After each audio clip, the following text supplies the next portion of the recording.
Vamos a iniciar esta noche la segunda jornada de 3 series de webinarios que hemos tenido. La pasada fue el 3 de diciembre, jueves 3, esta de lunes 7 de diciembre. Se denomina Firma, Factura, Identidad Digital, Buenas Prácticas en Latinoamérica. Y en nombre de Sempromipe les damos la más cordial bienvenida a todas y todos. En esta segunda sesión de esta serie de webinarios queremos saludar muy particularmente, además obviamente de nuestros expertos, expositores de Ignacio y Santiago, a representantes de la Asociación FinTech de Guatemala, a representante también de la Asociación Salvadoreña de Tecnología Financiera FinTech y a la Asociación FinTech de Honduras. Y un grato reconocimiento a Jorge Flores del Banco Central de Reserva, que nos apoyó para que a través de ASA FinTech, pues Santiago estuviese con nosotros desde el pasado jueves y esta noche. Entonces, les vamos a pedir, por favor, a todos los participantes, a todas y todas, que puedan mantener apagado su micrófono mientras nuestros expertos hacen sus exposiciones. Al final de la participación de cada uno va a haber un espacio de preguntas y respuestas en el cual pues vamos a poder compartir. Quien va a moderar este espacio es representante de la Asociación FinTech de Guatemala, que nos va a ayudar con este tema. E informarles también que esta conferencia se va a grabar para que todos los asistentes del jueves pasado también y de este día y los que no han podido participar puedan escucharlo, ya que se va a subir al canal de YouTube. También les menciono que la presentación del día 3 ya está en el canal de YouTube de Sempromipe, donde pueden escucharla nuevamente. Las presentaciones y el material de apoyo que se está utilizando en las dos, o que se utilizará también en la última de esta semana, del próximo 10, estará enviándoselas por correos electrónicos según se hayan inscrito a esta serie de webinarios. Entonces, como les comentaba, esta noche vamos a hablar de la firma, factura de identidad digital. Nos van a comentar tanto Ignacio como Santiago las buenas prácticas en Latinoamérica. Vamos a empezar por Ignacio y después Santiago nos estará compartiendo también su experiencia. Y como les decía, yo sé que se logre conectar porque Natalia Pinzón, que es la presidenta de la Asociación FinTech de Guatemala, se retiró, pero también está aquí el director ejecutivo de dicha asociación para poder también apoyarnos en la moderación. Entonces, les voy a presentar a nuestro primer experto, que es Ignacio Carballo. Muchas gracias, Ignacio, por estar aquí presente. Realmente, después del SIC Emprende 3.0 que vivimos hace 2-3 semanas, pues ha sido y es un gusto para Sempromipe tenerte nuevamente con nosotros y apoyando a Centroamérica, la región SICA, con tu conocimiento y tu experiencia sobre este tema de tecnologías financieras. Ignacio es un especialista de inclusión financiera y finanzas tecnológicas para el desarrollo. Él es licenciado en Economía por la Universidad de Buenos Aires con título cum laude y máster por la Universidad Autónoma de Madrid del Máster Internacional en Microfinanzas e Inclusión Financiera.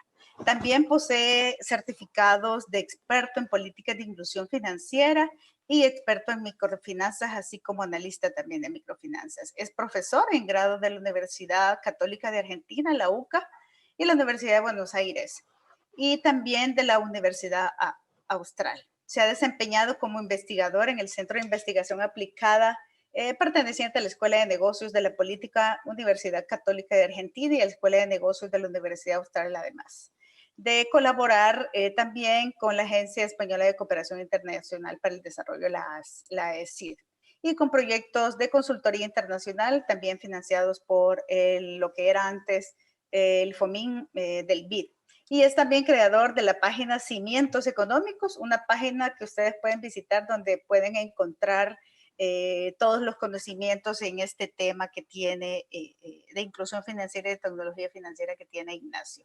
Así es que sin mucho más preámbulo, Ignacio, te cedo la palabra y al terminar pues tu conferencia vamos a unos momentos de preguntas y respuestas y después voy a presentar a Santiago. Así es que muchas gracias nuevamente y bienvenido.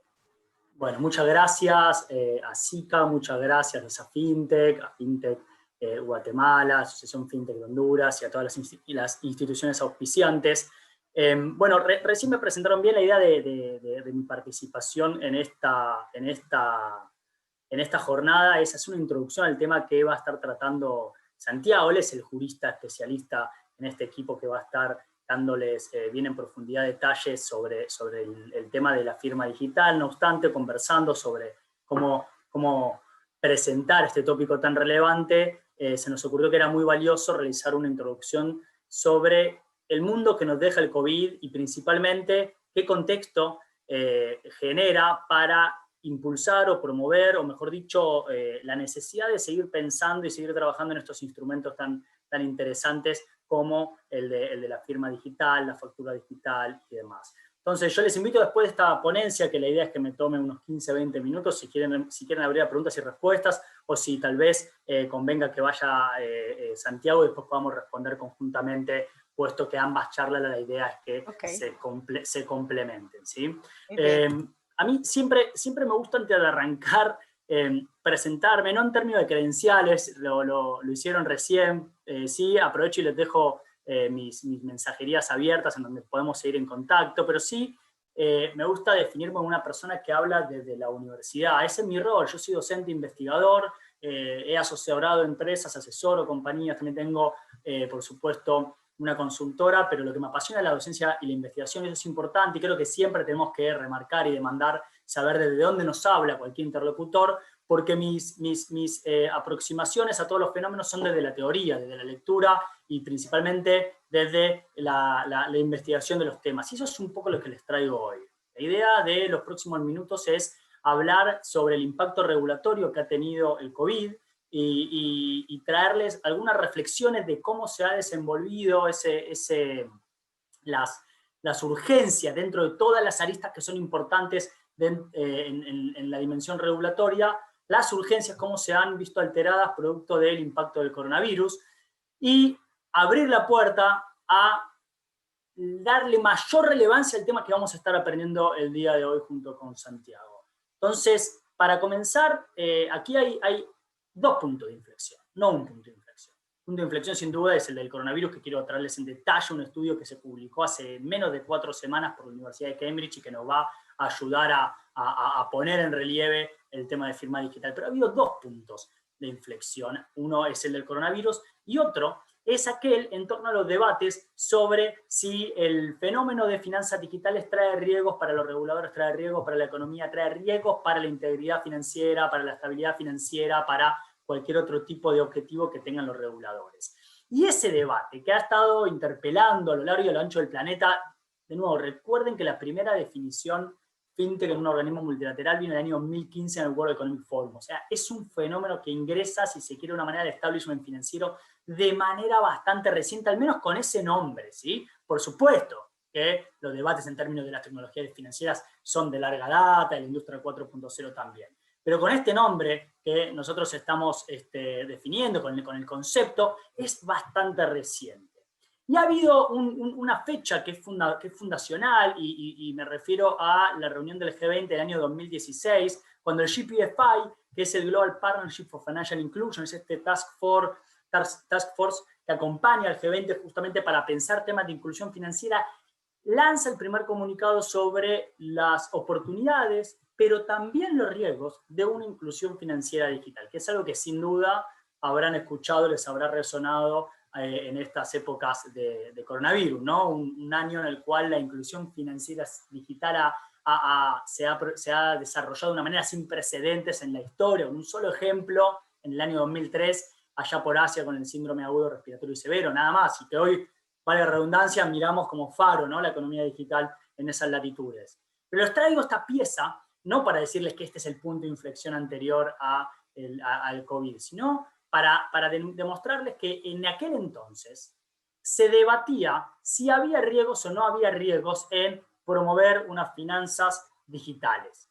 Y este debate, allá por el 2016, todavía tenía algún tipo de asidero. Todavía tenía algún tipo de asidero si había o no había que regular, por supuesto, la fintech, que es la pregunta posterior, porque si la respuesta es sí hay riesgos, entonces la pregunta posterior es, bueno, entonces hay que intervenir de alguna manera, hay que marcar unos laterales, hay que minimizar esos riesgos. Ahora, el punto de inflexión que a mí me gustaría marcar es el del periodo 2018-2019. Porque incluso aquí en Argentina, previo al 2018-2019, nuestro gobierno se debatía y con justa causa si había que avanzar en algún tipo de normativa, en algún tipo de regulación sobre este fenómeno de las finanzas digitales o no.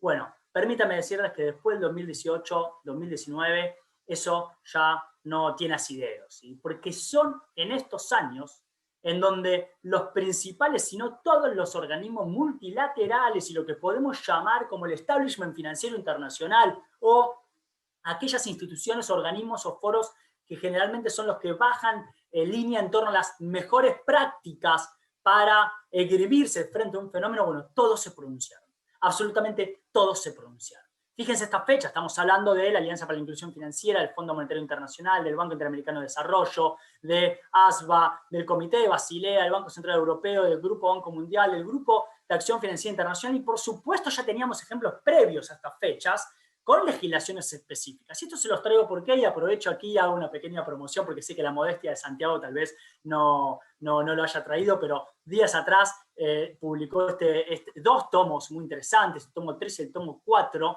de este conjunto de reflexiones, de aportes, de especialistas, de juristas, de abogados, de actores, de referentes, de analistas en temas fintech, en donde tuve la oportunidad de publicar un capítulo donde trato justamente este tema.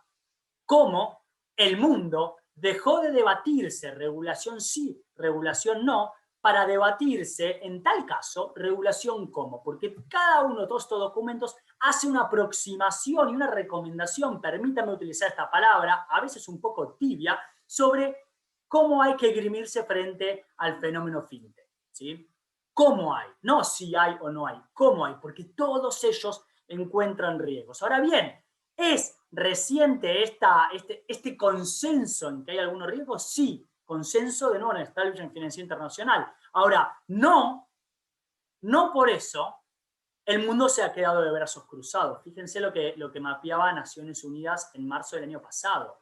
Todas las economías del mundo que habían, de alguna manera u otra, tomado algún tipo de iniciativa en términos de regulación, ya sea hubs de innovación, a través de Regulatory Sandbox, RegTechs u otras. La gran mayoría de los reguladores había avanzado de alguna forma u otra en regular la fintech en alguna dimensión, regular o al menos tomar alguna actitud proactiva en términos desde los reguladores, ¿sí? Que eso no es lo mismo que regular, pero sin duda nos marca, como le digo aquí, una tendencia de que llegó primero la percepción de los riesgos que trae este fenómeno a los reguladores que las buenas prácticas, por decirlo de alguna manera. Y por supuesto, ¿cuál es este debate? Yo aquí les dejo solo un pequeño repaso y también alguna literatura, después le van a compartir esta presentación, pero aquí hay algo que está muy tratado en la literatura de la regulación financiera, que es aquel debate por la proporcionalidad. ¿Qué es la proporcionalidad? Es cómo lograr que los tres macroobjetivos históricos de todo regulador financiero, que es promover la estabilidad financiera, la integridad financiera y la protección financiera de los consumidores, en los cuales el año reciente, después de la crisis financiera internacional, se incorpora la inclusión financiera y de ahí la metodología ISIP, ¿cómo hacer para avanzar en uno de ellos sin aumentar los riesgos en el otro? ¿Sí? Básicamente la pregunta es cómo hacer para mejorar, promover una inclusión financiera sin poner en riesgo la estabilidad, cómo promover entonces un sector fintech si eso nos lleva hacia desarrollar nuevos mercados, eficiencia financiera, eficiencia económica, sin poner en riesgo la integridad financiera y demás. Ahora, lo que le estoy diciendo es que tan solo 3 años atrás, el mundo se estaba debatiendo si acá había trade-offs o no. Si acá había trade-offs o no. Ese era el debate. Y que hace 3 años se cerró ese debate y el consenso es sí los hay porque hay riesgos que tenemos que minimizar, ¿sí? Entonces esto siempre va a estar de manera, siempre ha estado de manera transversal, solo que cobra eco, si se quiere, o mayor énfasis en años recientes, sobre cómo controlar, si se quiere, o minimizar los riesgos que tiene este sector sin ahogar la innovación, ¿sí? Sin ahogar la innovación y, por supuesto, sin perjudicar los otros objetivos. Ahora, si nosotros miramos el mundo previo al COVID, este es el primer factor de cambio que quiero que se lleven, ¿sí? Que les invito también, les recomiendo la obra publicada por Santiago y por Pablo, que ya es una obra obligada a los 4 tomos de regulación fintech que han publicado. Les invito a indagar sobre este tema porque créanme que es algo que todavía uno escucha a los reguladores, las cámaras, en las asociaciones, y pareciera que todavía hay dudas si existen riesgos o no existen riesgos. Ahora, esas dudas que podemos dejar, que porque es muy reciente algunos todavía las tengan, déjenme transmitirles que después de este año esto es imposible que sigamos teniendo dudas de que existen riesgos en las finanzas digitales. Existen bondades muchísimas, un montón, pero también existen riesgos. Fíjense lo que Sembla relevaba para América Latina a fines del año pasado. Ya los reguladores percibían que había algún tipo de riesgo. ¿Riesgos de qué tipo? Privacidad de datos, ciberseguridad, cumplimiento, por supuesto, también en financiamiento al terrorismo, lavado de activos. ¿Bien? Ahora, y el segundo gran hito es este que quiero traer como introducción para que después veamos la firma digital como un instrumento, una herramienta fundamental a la hora de mitigar los nuevos riesgos que es el COVID. El COVID, sin duda, vino a cambiar el mundo de las finanzas digitales, el mundo de las economías digitales. Es un año bisagra. No hay manera de mensurar cómo vamos a estar empezando enero 2021 en términos comparativos a enero 2020. Es imposible que lo comparemos o que podamos mensurar eso. Ahora, empieza a aparecer alguna evidencia. Este es un estudio que se publicó los primeros días de noviembre, hace relativamente poco, 4 semanas nada más, y que lo hizo la Universidad de Cambridge, el Centro de Finanzas Alternativas. Voy a hablar de este centro nuevamente el día jueves, que hizo 2 estudios fundamentales para comprender la vorágine y el dinamismo que cobraron las fintech o las finanzas digitales en el mundo en este año, pero este estudio en particular es el estudio más exhaustivo en términos de análisis de la regulación y de encuestas a los reguladores del mundo. Se han encuestado 118 reguladores en 114 economías, y yo quiero mostrarles algunos resultados de este estudio, que tiene como 140 páginas y que sin duda de lectura obligada. Ya está publicado, lo pueden leer. Entonces vamos a responder algunas preguntas. ¿Qué cambió con el COVID-19 en términos de evolución del sector fintech?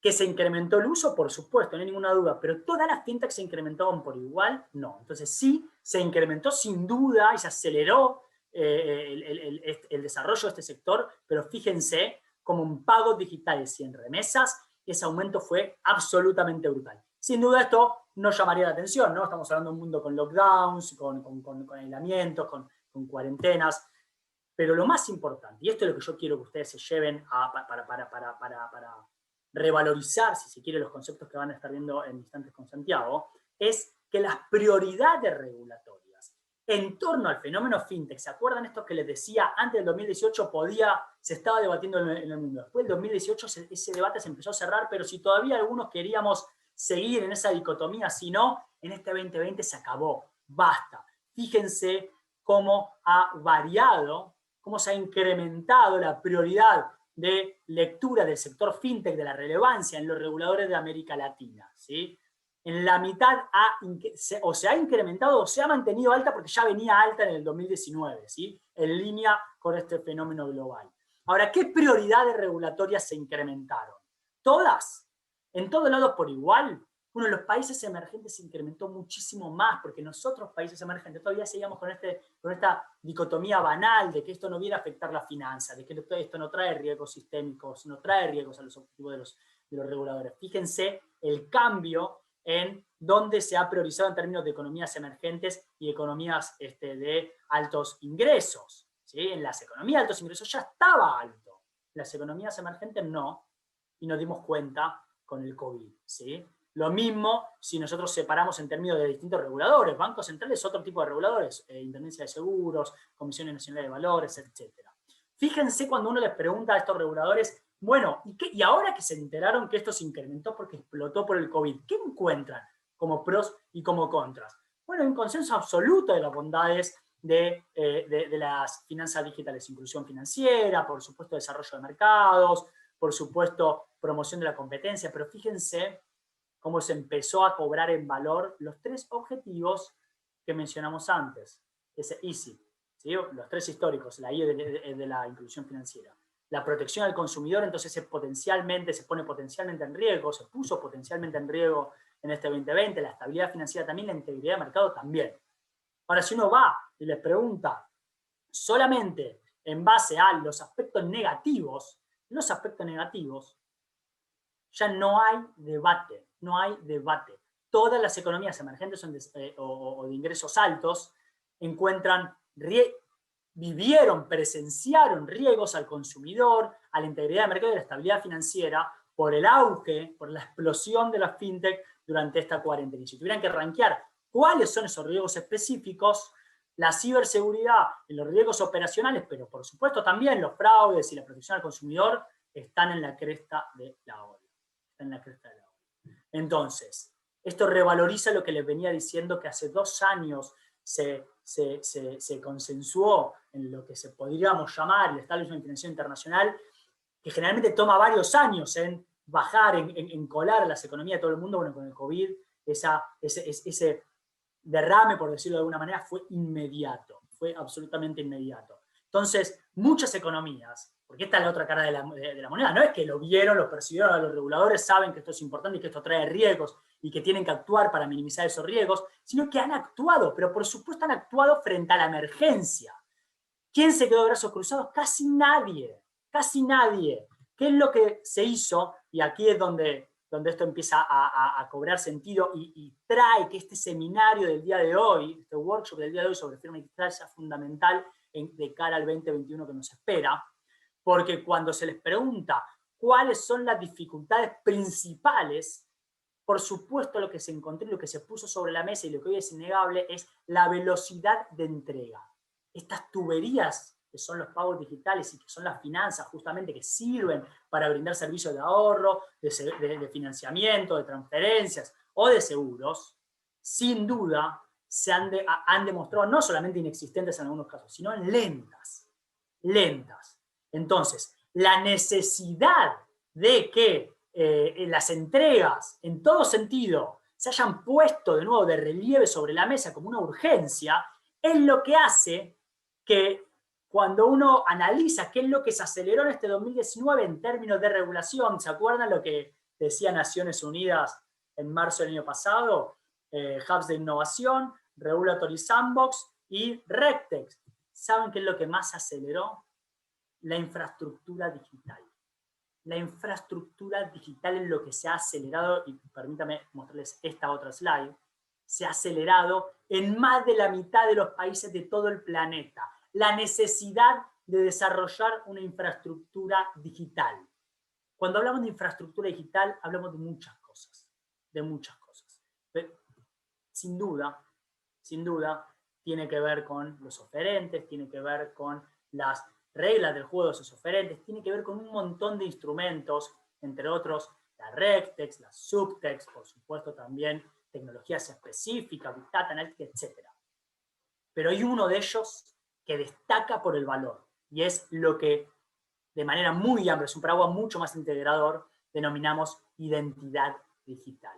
Y para lograr una identidad digital, para poder lograr eso, todos los reguladores van a tener que trabajar como condición necesaria en las firmas digitales. Porque las firmas digitales son un instrumento obligado para estos nuevos objetivos que se han puesto de relieve en este año histórico para las finanzas digitales. Entonces, yo no les vengo a contar aquí una percepción en base a lo que uno puede haber escuchado o visto. Estoy mostrando datos que están recién salidos del horno y que muestran que el año que viene, estos tópicos que vamos a estar viendo en los próximos minutos de este webinar de la mano de Santiago son fundamentales y son condición necesaria para cumplir con las nuevas urgencias que el COVID ha impuesto en la mesa de todos los reguladores del mundo y de los países emergentes en mayor medida. Así que espero que esta introducción les haya dejado un interés para escucharlo ahora a Santiago. Como la casa disponga, podemos abrir a preguntas ahora, o si quieren, después hacemos todo junto, como ustedes dispongan. Esta era la introducción y estos son los datos que quería mostrarles.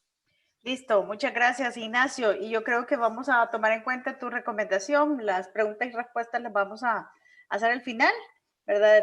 De la intervención de Santiago. Entonces, muchas gracias y en este momento les voy a presentar a Santiago Mora. Santiago Mora, nuestro siguiente experto, es abogado y máster en Derecho y Economía, socio en GPG, director y docente de programas sobre FinTech Lab de la Universidad de San Andrés, también en la Universidad, Torcuatia de Itela, y en la Universidad de Buenos Aires. También es investigador en el Centro de Estudios de Tecnología y Sociedades CETIS, y también es integrante de la Mesa de Innovación Financiera del Banco Central de la República de Argentina, lo fue para el periodo 2018-2019, y es codirector del libro FinTech Aspectos Legales, de 4 tomos, y le damos una felicitación porque recién la semana pasada pues lanzó sus nuevos 2 tomos. Y Ignacio, Santiago, te dejo el micrófono para que nos puedas comentar lo que tú nos traes esta noche. Ya tienes el rol de presentador, entonces puedes poner tu ayuda, tu presentación en este momento. Me avisas, por favor, si la puedes poner. Bien, gracias, Rosana. Creo que sí, creo que está... Dice que excelente, ahorita sí, ya, gracias. Con algún problema con mi computadora, está pidiendo ya la jubilación, el 2020 la golpeó mucho. Bueno, gracias a todos nuevamente, gracias a Ignacio, también para mí es un gusto y un placer inmenso exponer con él. Para mí es un referente, así que, bueno, la idea es un poco continuar con lo que dijo Ignacio, y me parece bien el formato de pasar las preguntas para la última parte, así incluso podemos hacerlo más conversado y más con Ignacio y también con todos ustedes. Bueno, el tema de documento digital, firma electrónica y firma digital, en Argentina, y entiendo que en todo el mundo, es fundamental, no solo para la materia fintech. En esta cuarentena se vio que tiene una utilidad inmensa para casi todos los ámbitos del derecho, para el derecho comercial, los contratos electrónicos, derecho societario, derecho procesal, derecho administrativo y demás. Pero bueno, para fintech es esencial, como decía Nacho, y es esencial en cual sea que estemos, el negocio que estemos analizando, y no solo para el onboarding digital, esta contratación, esta alta de los usuarios, que en el proceso en el cual uno lo identifica al usuario, le hace aceptar los términos y condiciones, sino también es esencial para el proceso con cada operación que se perfecciona, cómo se instrumenta esa operación, y también es esencial para lo que los abogados entendemos muy bien, que es después si hay algún conflicto del usuario que rechaza la integridad o la autoría de alguna operación, estos conceptos nos sirven a nosotros para resistir o tratar de resistir ese rechazo y discutirlo, digamos, y sostener, probar lo que sostenemos, que el cliente realizó una transferencia o que el cliente tomó un crédito y demás. Estos conceptos en Argentina tuvieron una evolución interesante. La ley, se incorporaron por una ley en el 2001, que es la ley de firma digital, pero y venía con una fuerza, con un envión, con una conciencia de distintos actores, pero ese envión se cortó en Argentina porque en el año 2001, no sé si ustedes recuerdan, Argentina tuvo una crisis económica muy, muy grande. Entonces la ley salió en noviembre y en diciembre estalló Argentina por los aires, y un poco el impulso con el que venía saliendo se cortó. Tal es así que una de las reglamentaciones más importantes de la ley de firma digital, que era cómo reglamentar a la firma digital, que era uno de los elementos que se incorporaban, recién se apareció en el 2007. O sea, una de las reglamentaciones más importantes de la ley de firma digital, que fue del 2001, recién apareció en el 2007. Por esto que yo les decía que se cortó el envión o la fuerza con la que se había dictado. Es un proceso que pasó en todo el mundo. En realidad los conceptos de documento digital, firma electrónica y firma digital tardaron en ser internalizados en todo el mundo. Uno lo ve en toda la bibliografía, pero en Argentina, por esta conjuntura, creo que fue un poco peor.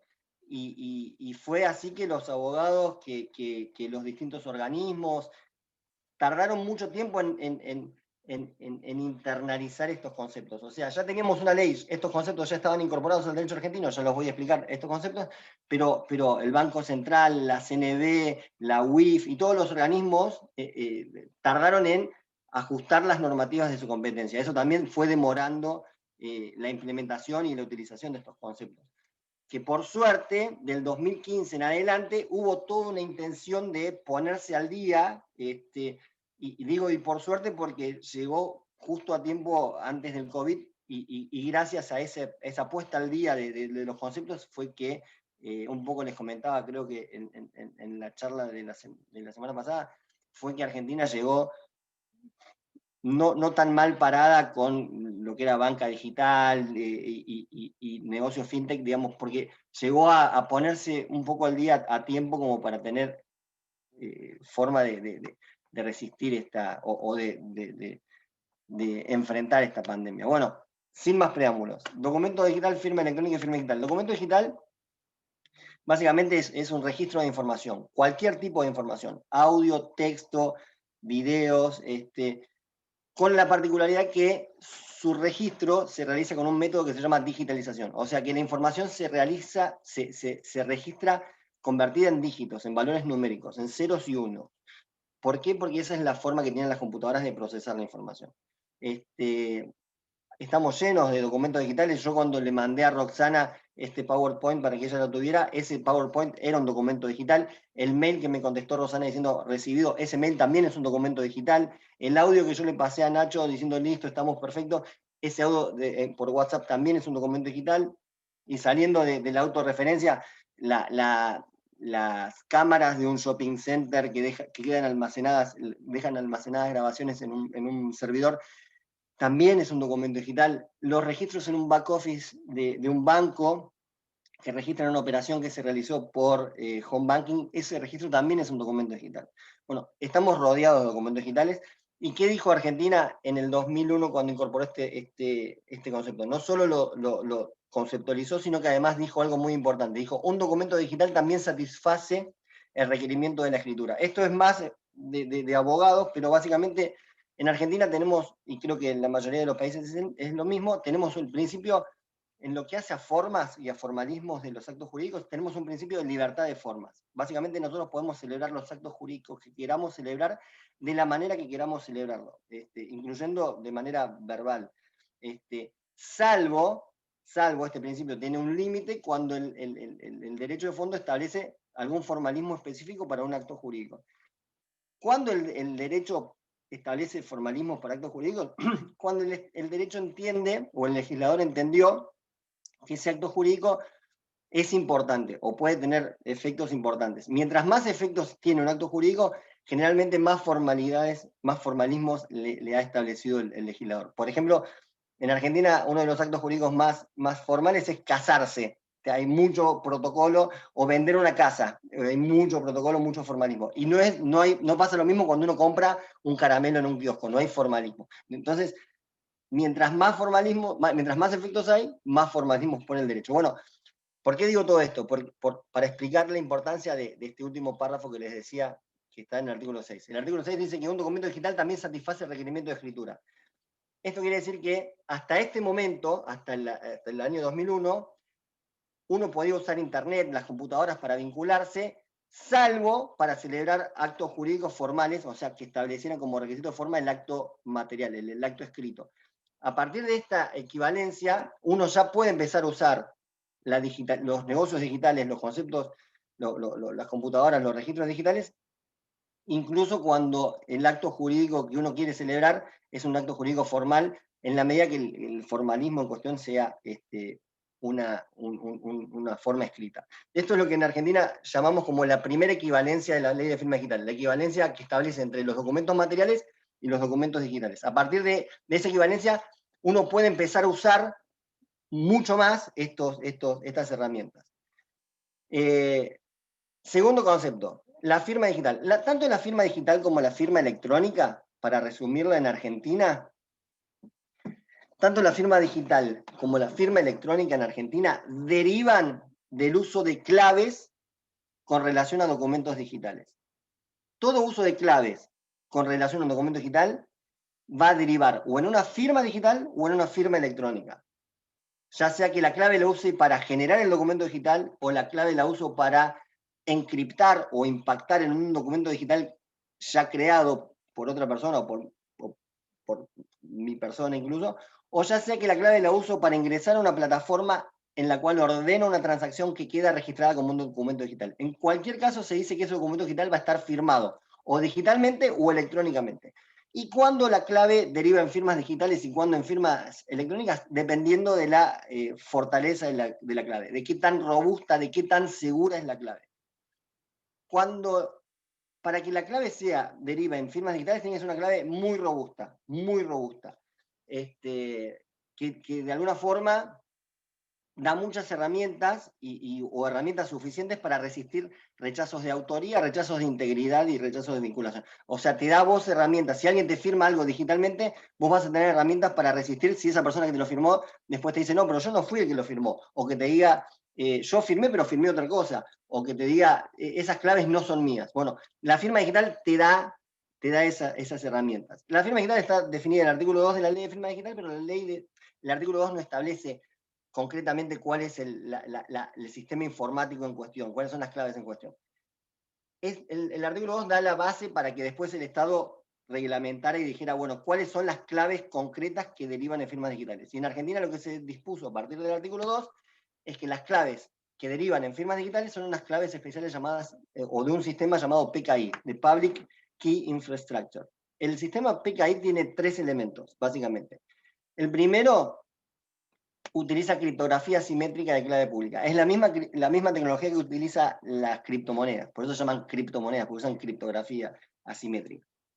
¿Cómo se utiliza la criptografía acá? Bueno, se generan 2 claves, imagínense 2 números largos, que están vinculados entre sí, que se reconocen, pero que no se conocen. Vos teniendo uno de los números no podés deducir el otro número, pero lo podés validar.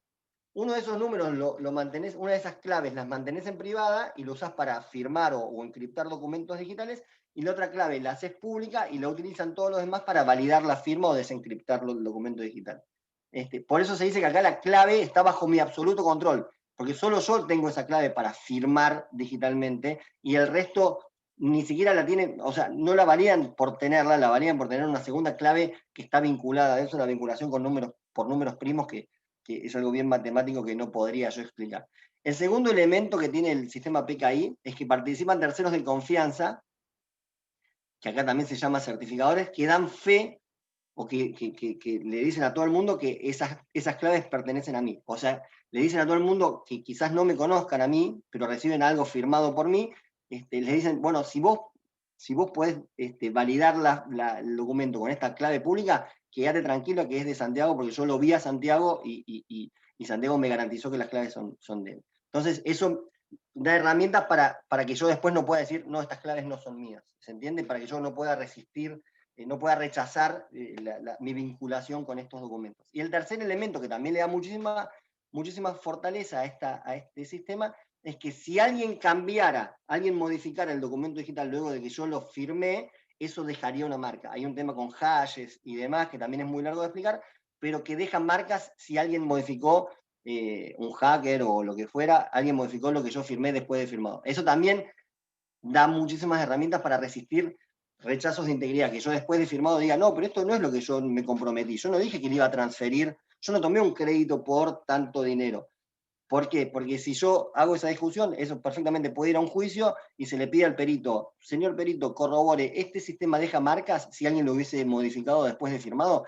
Y si el perito dice sí, y después se le pregunta, ¿y hay marcas en este caso? Y el perito dice no, listo, ahí se terminó mi discusión. Esto es bien de abogado, ¿no? Bien de juicio, pero todos esos son los elementos de este sistema llamado PKI, o de criptografía simétrica, que hacen muy robusta esta clave. Entonces, para resumirlo, en Argentina, firmar digitalmente es aplicar a un documento digital una clave privada en el marco de un sistema PKI homologado. ¿Por qué homologado? Porque no cualquier sistema PKI en Argentina deriva en firmas digitales, sino un sistema PKI en el cual los terceros de confianza sean autorizados por el Estado. O sea, hay una cosa que se llama certificadores licenciados, que son terceros de confianza que el Estado les ha atribuido la facultad de validar firmas. Entonces, básicamente eso es firmar digitalmente en Argentina. ¿Qué pasa si yo tengo, esto bueno es del PKI, no, ignórenlo, ¿qué pasa si, qué pasa? Ahora ya sabemos qué es firmar digitalmente en Argentina. ¿Qué efectos tiene? Bueno, el artículo 3 de la ley de firma digital dice que firmar digitalmente equivale a firmar hológrafamente. Esta es lo que se llama la segunda equivalencia de la ley de firma digital, la equivalencia entre firmas hológrafas o firmas manuscritas y la firma digital. Esto también es muy importante porque a partir de este momento uno puede empezar a celebrar actos en internet o con computadoras que sean actos formales, ya no solo actos formales que como requisito de forma sea la forma escrita, sino además actos formales que tengan como requisito de forma una firma hológrafa. Entonces, esto abre el abanico de las cosas que uno puede empezar a hacer digitalmente. Uno puede empezar a transformar, a digitalizar un montón de negocios que hasta ese momento no podía por una limitante legal, por una limitante de formalismo. De todas formas, en Argentina hay que hacer una aclaración. La firma digital no es 100% como la firma electrónica, como la firma hológrafa, porque había un artículo que era el 4 de la ley que decía que la firma digital no se la podía usar en algunos aspectos. Este artículo 4, les adelanto, está derogado. Y además la ley de firma digital le atribuye a la firma digital presunciones que la firma hológrafa no tiene. Me refiero a presunciones de autoría e integridad.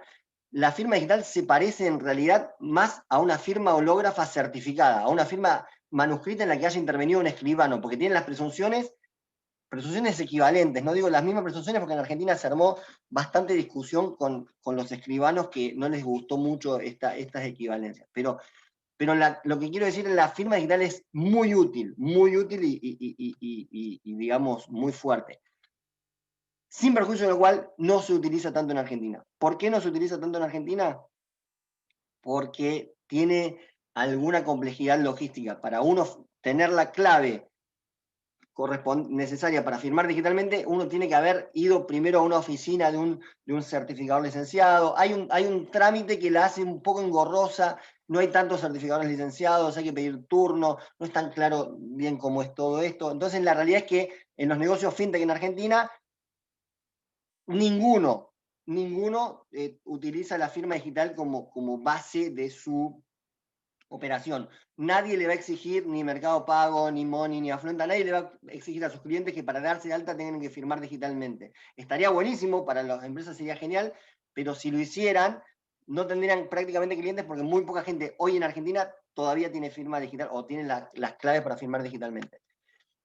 ¿Qué es la firma electrónica? Dije primero que tanto la firma digital como la firma electrónica derivaban del uso de claves en documentos digitales. Y después explicamos cuál era la clave concreta y específica que derivaba en firmas digitales. Bueno, el concepto de firma electrónica es residual. El resto de las claves, el resto del universo de claves que no sean la clave específica que haya derivado en firmas digitales, van a derivar en firmas electrónicas. Es un concepto muy amplio, porque el concepto de firma digital es muy específico y muy concreto. Entonces, todo el resto de las claves van a ser firmas electrónicas. Es un concepto que incluye claves muy, muy robustas, muy seguras, e incluye claves muy poco seguras. Incluye claves que dejan, o sistemas que dejan marcas si alguien modificó, e incluye sistemas que no dejan marcas si alguien modificó. Incluye claves que están bajo absoluto control del firmante y claves que no están bajo absoluto control del firmante. Va a ser firmar electrónicamente, mandar un mail, va a ser firmar electrónicamente, aceptar, cliquear acepto en los términos y condiciones de una página web, va a ser firmar electrónicamente, ingresar a un cajero automático y realizar una operación. Eso también está firmado electrónicamente. Incluso va a ser firmar electrónicamente utilizando un sistema PKI, como el que les mencionaba recién, pero si no es un sistema PKI con terceros de confianza licenciados, eso va a ser igualmente firmar electrónicamente. Por más que tenga la misma tecnología, el resultado va a ser distinto. ¿Y cuál es la diferencia en los efectos?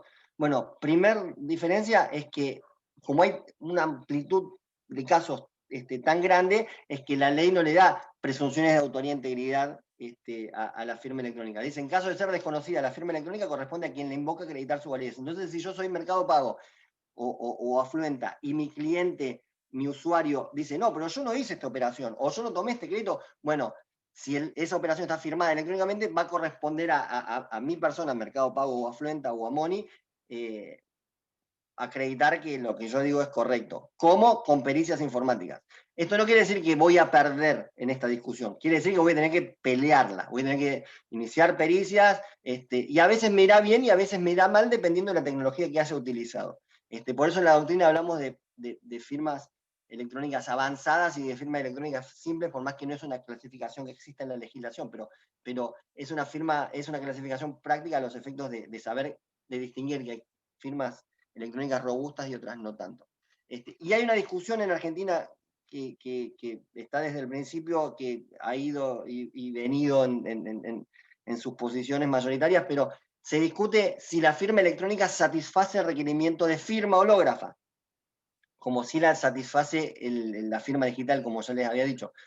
La posición mayoritaria, para hacerla corta, entiende que hoy la firma electrónica no satisface el requerimiento de firma hológrafa. ¿Esto qué quiere decir? Que si yo quiero celebrar por internet un acto jurídico que está regulado de manera formal en el Código Civil y Comercial y que el requisito de forma es una firma, bueno, yo no voy a poder celebrar ese acto jurídico en internet con firmas electrónicas. No voy a poder hacerlo. Voy a tener que hacerlo con firmas digitales. Y quizás no pueda hacerlo con firmas digitales porque mi público no tiene firmas digitales, entonces no voy a poder hacerlo. Es una limitante que ha sido encarada, ya les voy a comentar cómo, por el Estado Nacional. Este ha sido un problema para digitalizar negocios, el que la firma electrónica no pueda cumplir con el requerimiento de que no sea equivalente a la firma hológrafa. Esto ha generado problemas y el Estado argentino ha querido hacer cosas al respecto para su adopción, que ya les voy a explicar. Bueno, ha habido distintas reglamentaciones. La primera, que es la del decreto del 2002, fue una reglamentación muy mala, y que coadyuvó en que esto no se entendiera bien al principio y que no se implementara y que no se internalizara bien al principio. Dejó cosas sin regular, como por ejemplo cómo se licencian los certificadores licenciados para firmar digitalmente, y por eso no hubo firmas digitales sino hasta el 2007. El 2007 recién ahí, por la segunda decisión, fue que se dijo, bueno, ¿cómo el Estado va a licenciar certificadores licenciados que validen las claves para firmar digitalmente? Y el régimen ese fue bastante duro también, no fue tan bueno, porque era muy difícil conseguir el licenciamiento, satisfacer los requerimientos para ser certificador licenciado, y una vez que los conseguías satisfacer, que te designaban certificador licenciado, había otro problema. Los certificados digitales que vos podías emitir solo se podían utilizar para cosas muy puntuales, no para firmar cualquier cosa. ¿A qué me refiero? Desde el 2007 al 2014 hubo solo 4 certificadores licenciados. 3 eran del Estado Nacional: ANSES, AFIP y ONTI. AFIP te daba certificados digitales para que vos pudieras firmar digitalmente solo presentaciones ante la AFIP. AFIP es nuestro organismo tributario impositivo.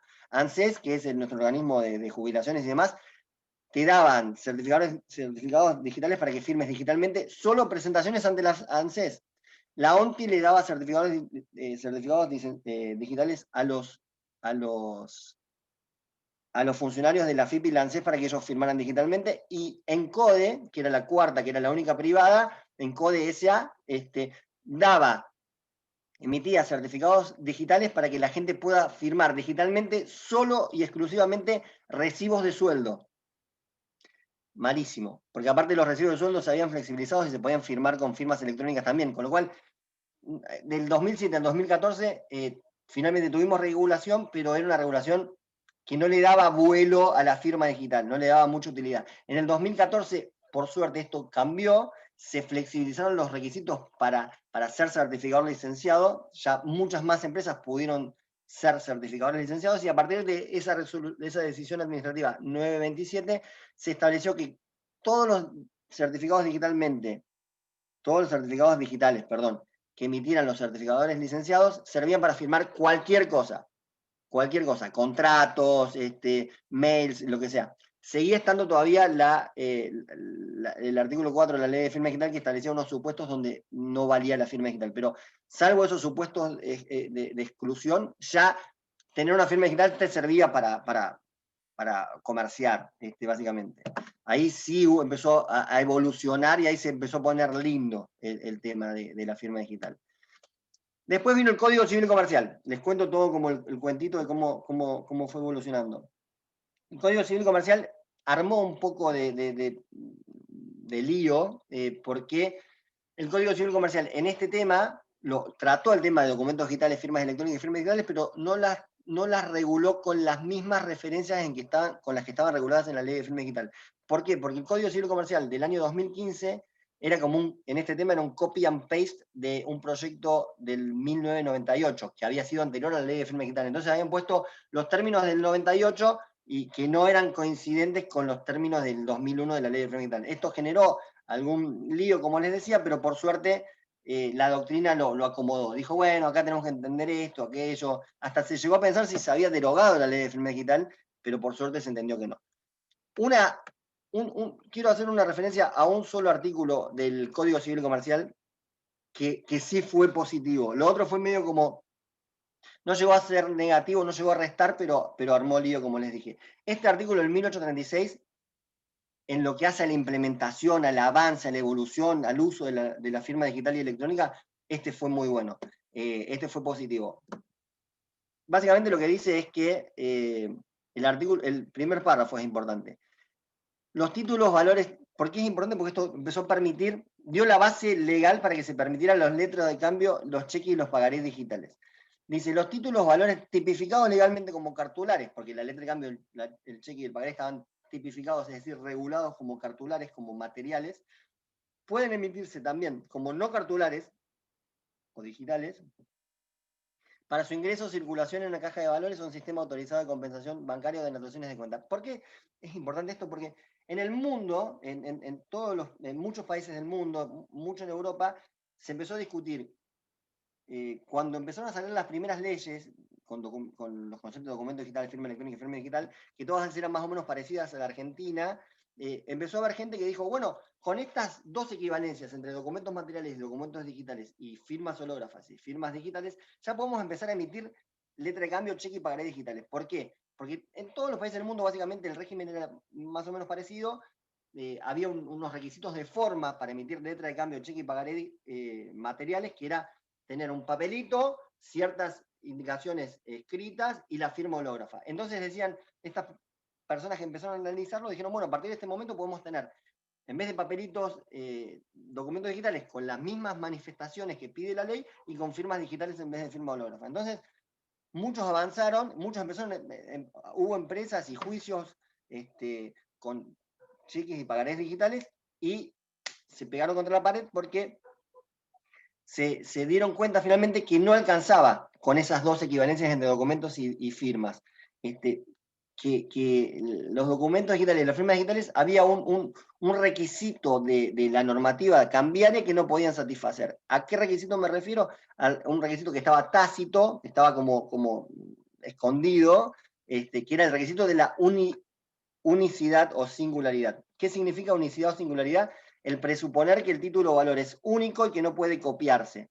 Este requisito, digo, estaba implícito en toda la normativa, al menos argentina, porque se presuponía, el papel, por definición, garantiza la unicidad, porque el papel o lo tengo yo o lo tiene Nacho Carballo, pero no lo tenemos los dos. Pero con los documentos digitales hay un problema. Una vez que alguien genera un documento digital, y alguien, incluso aunque esté firmado digitalmente, un documento digital, luego de su firma digital, puede hacerse un copy-paste sin que pueda distinguirse el original de la copia. Entonces imagínense que Ignacio Carballo me emite un pagaré digital a mí por $100.000 y a 60 días, yo recibo ese pagaré, lo hago un copy-paste 50 veces y lo endoso 50 veces a 50 endosatarios distintos. Entonces, cumplidos los 60 días, le caen a la casa de Nacho Carballo 50 personas queriendo cobrar 50 pagarés, que para ellos son distintos, pero en realidad es el mismo pagaré. Entonces, esto fue como un limitante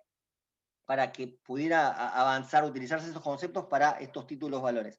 Esto se estudió mucho en el mundo, incluso sobre todo en la UNCITRAL, y se entendió que era un problema realmente el de la unicidad, pero no era un problema insalvable, era un problema de fácil solución. Lo que hacía falta, más allá que la UNCITRAL trata de mantener una neutralidad tecnológica y no decirlo con todas las letras, pero lo que hace falta, en definitiva, es una tercera equivalencia que complemente las dos equivalencias anteriores, que es la tercera equivalencia es la equivalencia entre la singularidad que en el mundo físico otorga la posesión del papel con la singularidad que en el mundo virtual te otorgan los sistemas de registro.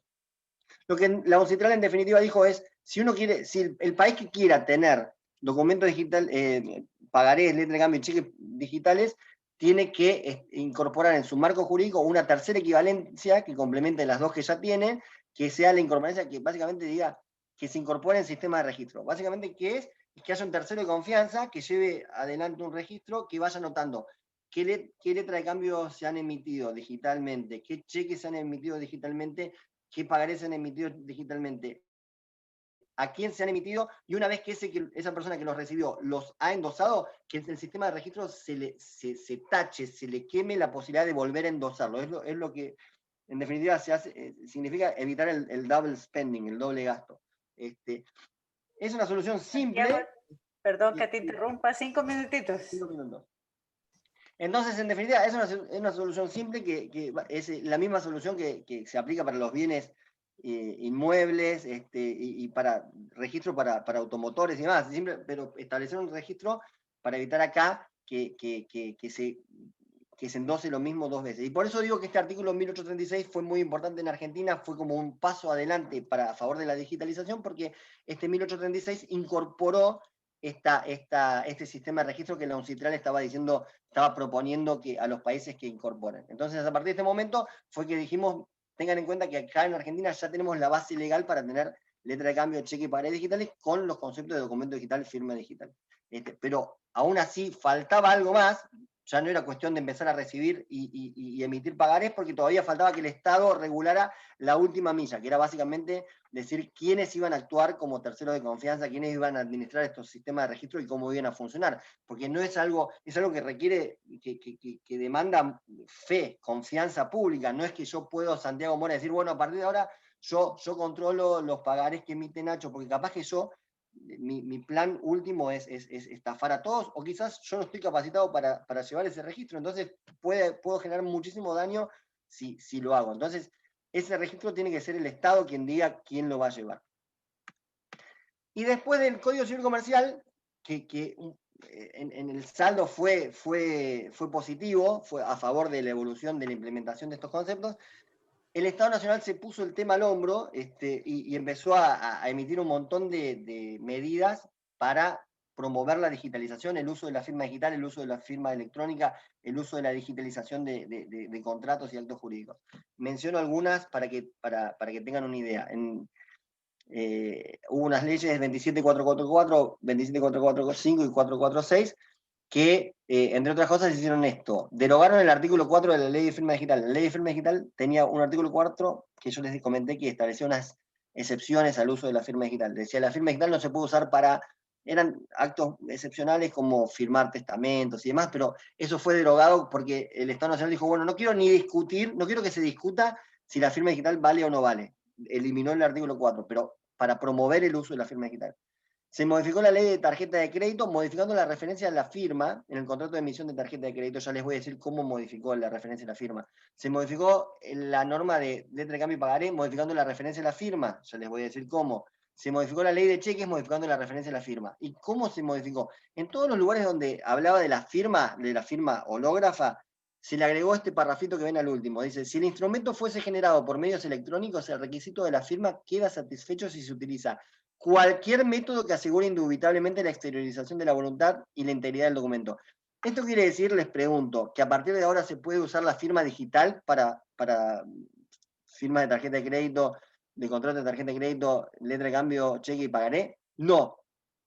No es que a partir de ahora se puede usar la firma digital, porque la firma digital, como ya les comenté, ya se podía usar como equivalente a la firma hológrafa. Lo que esta modificación implica es que a partir de ese momento también se puede usar la firma electrónica, que la firma electrónica, les dije, se consideraba que no era equivalente a la firma hológrafa. Entonces, no se podía usar. Lo que la ley quiso hacer acá es, se dio cuenta, miren, tenemos un problema inmenso con la firma digital, que no tenemos mucha adopción de la firma digital.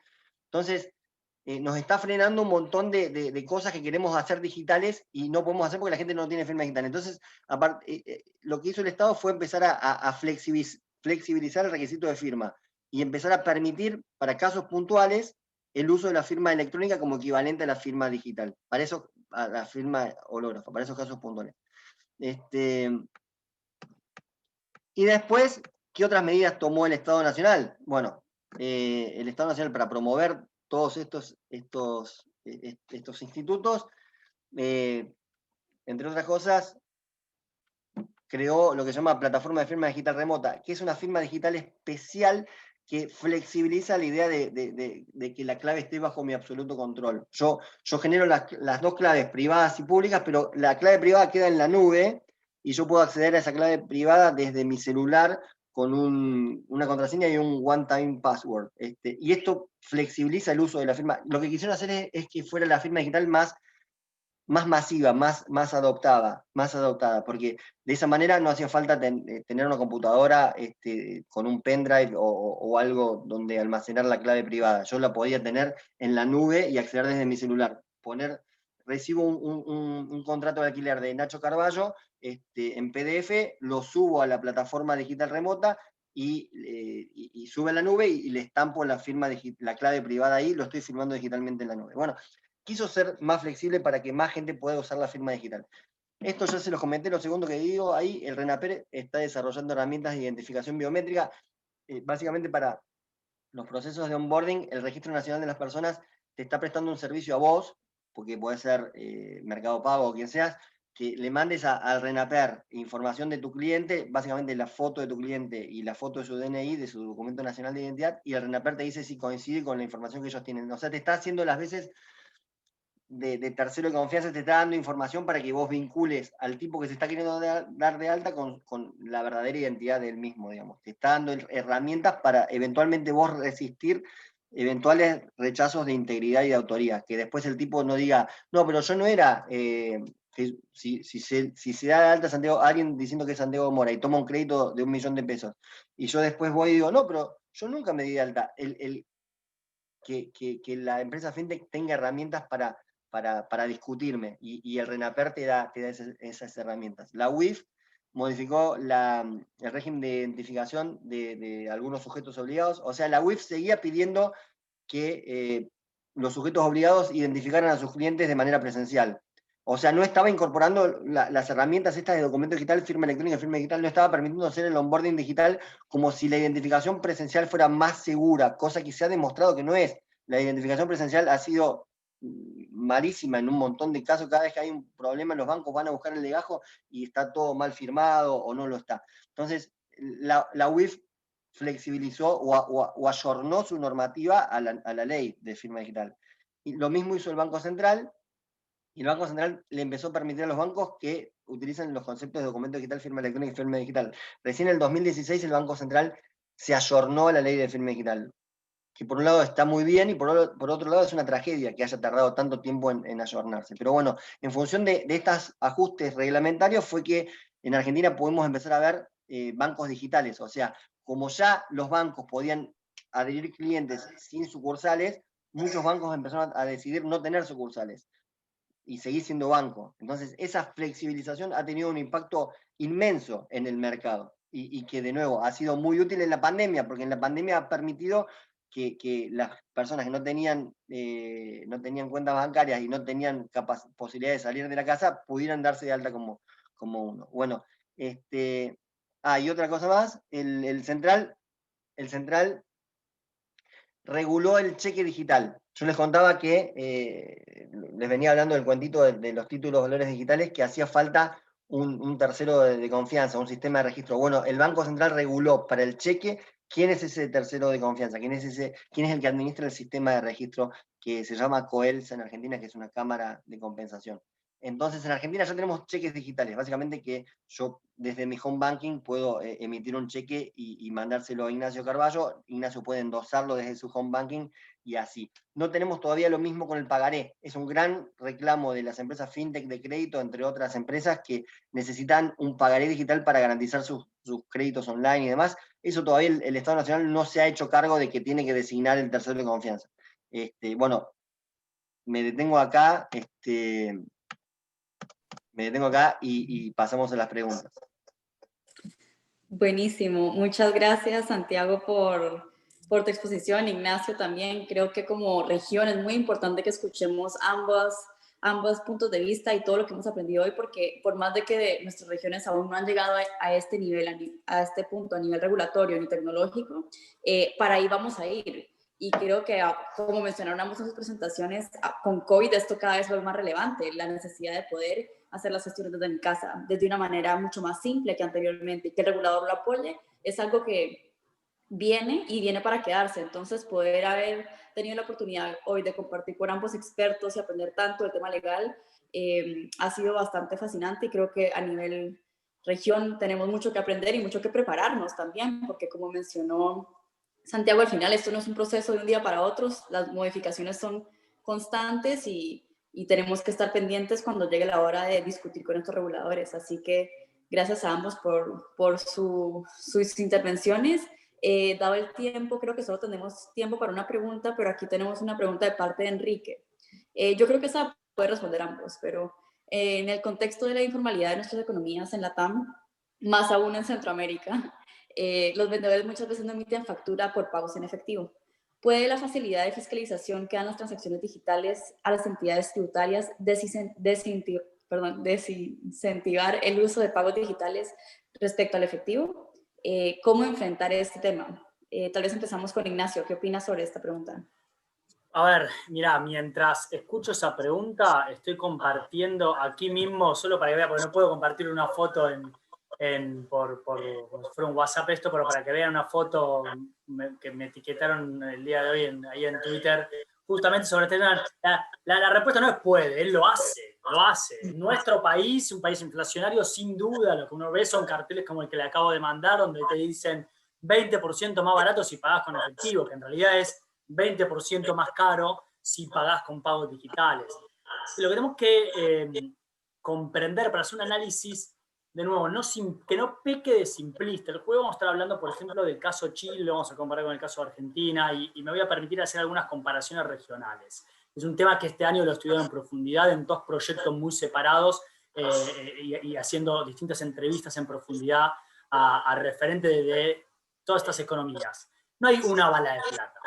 No es el tema tributario, no es la informalidad, no es la educación financiera, no es la competencia de mercado, no son los precios ni el diseño de los productos, sino que es todo eso orquestando en el contexto particular de cada economía en la cual estamos haciéndonos estas preguntas de cómo promover los pagos digitales y reducir el efectivo. Entonces, dentro de todo ello, la informalidad sin duda es una variable a ajustar. Y yo diría, es la variable que hace que América Latina no haya desarrollado todavía un mercado de pagos digitales tan marcado como el que uno encuentra en China, África subsahariana, Europa y Estados Unidos. Y separo esos tres grupos, Europa y Estados Unidos, una economía, regiones con una inclusión financiera temprana, una profundidad financiera muy temprana y, por supuesto, PIB per cápita altos, economías de ingresos altos. Por otro lado, China, economía todavía emergente, con el 40% de la población sin acceso a Internet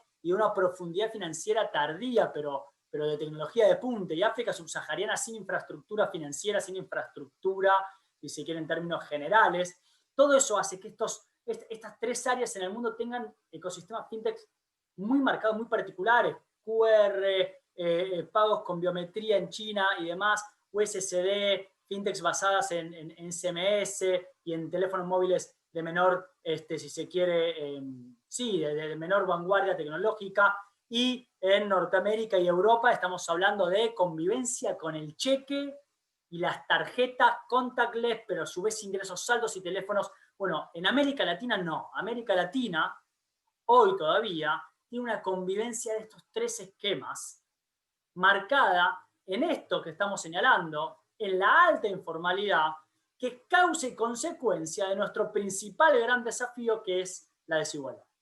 En América Latina es la región no la más pobre del mundo, sino la más desigual del mundo, y eso hace que convivan comercios, personas, consumidores, hogares, con estilos de vida parecidos a lo que uno puede encontrar en Tokio, en París, en Nueva York, pero también lo que uno puede encontrar en Kenia, en Bangladesh o en otras economías de ingresos bajos, ¿no? Entonces, sin duda, este tema que tengo para mí, esto es un análisis muy propio, ¿eh? Cuando yo escucho a reguladores o analistas que hablan de, o que promueven políticas públicas mirando a, fíjense cómo están los países nórdicos, o miremos China, está bien tener un norte, está muy bien tener un norte, pero tenemos que ser muy realistas del camino que vamos a transitar para llegar en tal caso a ese norte. Y el camino nuestro es un camino marcado por este tema que están señalando: informalidad, geografía adversa, exclusión financiera y una penetración de Internet, una adopción de telefonía móvil y penetración de Internet más acelerada que la de las otras regiones. Ese cóctel,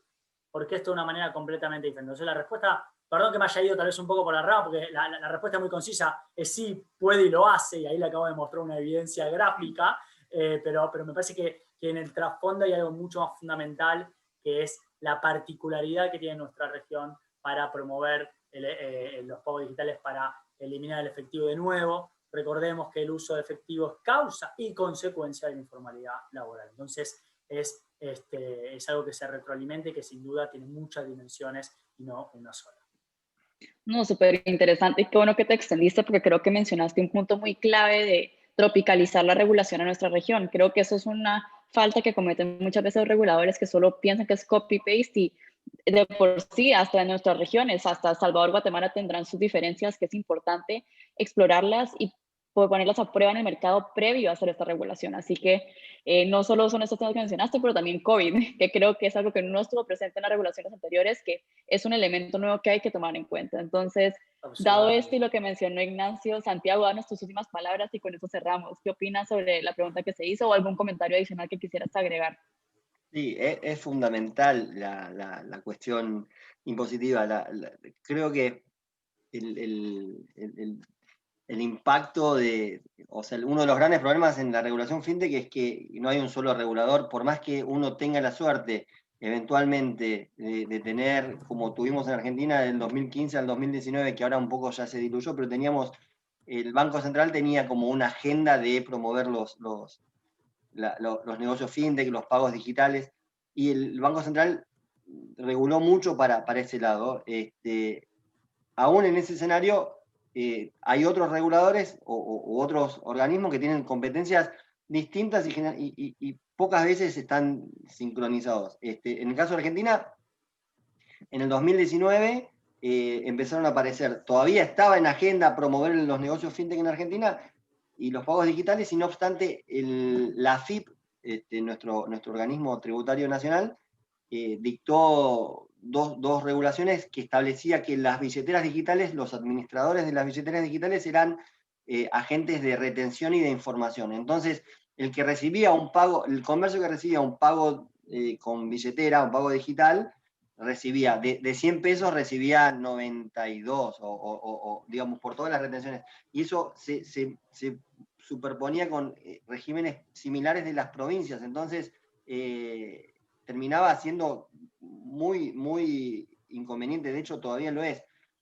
En el Banco Central, hace unas semanas, muy pocas, lanzó un proyecto que le dio a llamar Transferencias 3.0. Y un poco la idea que entiendo que tuvieron fue el COVID, si uno quiere sacarle alguna cosa positiva al COVID, ha dado un gran empujón a los pagos digitales.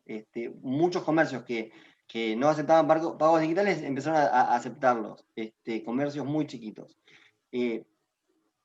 Entonces, el Central dictó una serie de normas que establecieron, entre otras cosas, la interoperabilidad de billeteras, o sea, que un usuario de la billetera de Ualá pudiera pagar a un comercio que tuviera un lector un código QR que le dio Mercado Pago, digo, un montón de herramientas para lograr la adopción y entre otras cosas, pero en el lanzamiento de ese programa, especialmente el Central manifestó que era fundamental, según su entendimiento, lograr consensuar con las provincias, desmantelar, por decirlo así, estos regímenes de retención al menos, ¿no? El de información seguramente no lo van a desmantelar, pero el lograr que para el consumidor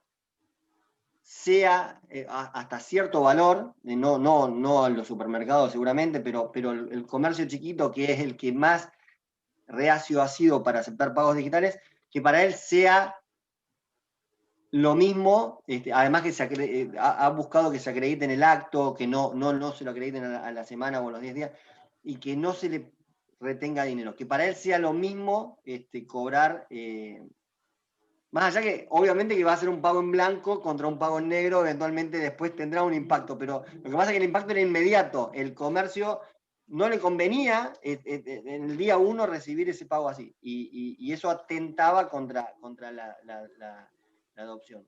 Lo que están queriendo hacer, ojalá les salga, es lograr esta coyuntura, utilizar esta coyuntura para pegar un salto cualitativo en lo que es adopción de pagos digitales. Y a esos efectos entienden que es fundamental que impositivamente, bueno, es inevitable que vaya a estar en blanco contra negro, pero al menos que no sea especialmente perjudicial. Buenísimo, ¿no? Muy interesante. Y creo que sí, lo que mencionas es muy cierto, que hay que por lo menos sacar algo positivo a COVID, y ha sido que antes la innovación o la tecnología o la digitalización era una estrategia, ahora se volvió una necesidad. Entonces, ojalá eso empuje tanto a reguladores como entidades bancarias en nuestra región a también montarse al barco y ver cómo podemos incluir a esta economía. Ya con esto vamos cerrando este maravilloso panel. La verdad que ha sido fascinante aprender todo lo que se ha logrado, y le paso la palabra a Roxana para que nos dé las últimas palabras de cierre. Bueno, muchas gracias, Natalia, por la conducción de conclusiones y bueno, agradecer profundamente a Ignacio y a Santiago por habernos acompañado nuevamente en esta segunda conferencia. La verdad es que como región SICA tenemos mucho que avanzar, y no solamente depende de las empresas que están queriendo, las que ya están haciendo tecnología financiera, sino que también de otros actores que tanto públicos como privados, pues tenemos que impulsar esa digitalización de todas las personas, en particular de las MIPYMES, que son una base fundamental de la economía de la región, y sobre todo pues para disminuir todas esas brechas de inclusión financiera y mucho más de los sectores que siempre hemos tenido mayor brechas digitales, ¿verdad? Y financieras, que son las mujeres, los jóvenes y otros sectores. Entonces, muchas gracias. Les invito a que no se pierdan la jornada del próximo jueves 10 de diciembre, siempre a la misma hora, donde nos estarán compartiendo el estado de la industria fintech, el caso chileno, y todo el camino que fintech en Chile ha recorrido. Entonces, muchas gracias, Jorge, por tus palabras. Gracias por nuevamente a la Asociación de Guatemala, FinTech de Guatemala, y a la Asociación Salvadoreña de Tecnología Financiera, y a la Asociación FinTech de Honduras. Muchas gracias, y decirles que esta conferencia y la del 3, la del 3 ya está en nuestro canal de YouTube de Sempromipe, y en los próximos días, la de este día la podrán encontrar. Muchas gracias al equipo de Sempromipe, a Margarita Saldaña, que es la coordinadora del área de mejorar el entorno financiero en Sempromipe, que ha pues coordinado todas estas conferencias, y a mi querido colega Daniel Garay por la parte tecnológica. Muchas gracias. Feliz noche para todos, y que descansen, y Ignacio y Santiago, yo sé que están de feriado y ya son las 10:30 por allá casi. Y muchas gracias por el esfuerzo. Gracias a ustedes por la invitación. Bye. Muchas gracias. Buenas noches, gracias. Chao, Seguimos buenas en noches a todos y a comunicación. todas. Nos vemos el jueves. Hasta jueves. Abrazo.